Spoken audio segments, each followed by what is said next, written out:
Thank you for your great feedback on the videos I've been doing. I've been asked to talk now about safety and effectiveness of vaccines. So I thought I'd give you some ideas and share some ideas on this. The pressure is on from our government for everybody to get vaccinated. They're claiming it's safe and effective. And they're claiming that life can't go back to normal until we get this herd immunity and enough people have been vaccinated. I've asked them a few questions about what they actually mean about herd immunity to start with, and what will it take for our borders to open? How many people need to be vaccinated before our borders will open? Well, the answer from Minister Chris Hipkins just a week or two ago is that he does not hold any information about this part of my request. They haven't given any consideration to how many people need to be vaccinated or what it will take for the borders to be open. So when they tell you to get vaccinated to get your life back to normal, they're actually making it up. They don't know what impact it will have. So that's one thing we can put aside. We're told repeatedly, as a result of the international spin doctors' messaging, that vaccines, the COVID vaccine, is safe and effective. Now, to the average member of the public, that's super important. Safe and effective. You're not going to get sick if you have the vaccine, and it's going to work. But we need to think about it a bit more carefully, because as often happens, the government is playing tricks with those words. So when they say it's safe, they don't mean you won't get sick or have any bad effects if you have the vaccine. What they mean is, based on the very limited studies they've done, they can't prove that you will get sick if you have the vaccine. So that's a very, very different thing. And that's why we need to have a look at all of the evidence. We need to look at what testing has been done. We need to look at what is in the vaccine that we know may or may not cause illness. We need to look at what symptoms have been suffered by people who have had the vaccine, and we need to put all this together to actually get much better information about safety of vaccines, because normally they look at these vaccines over a long period of time. With this vaccine, they've only looked at 2 months.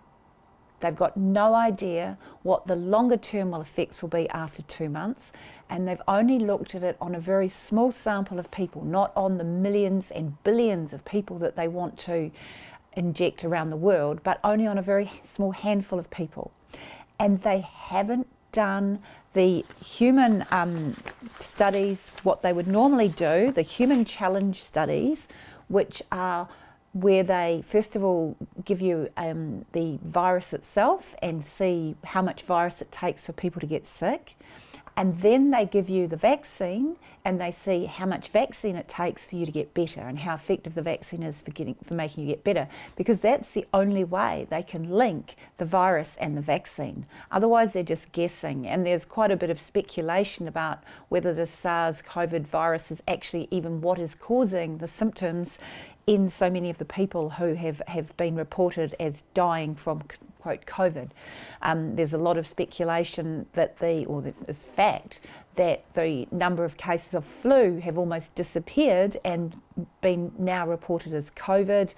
There's all sorts of other symptoms that cause the same type of, or conditions that cause the same type of symptoms as what are reported for COVID.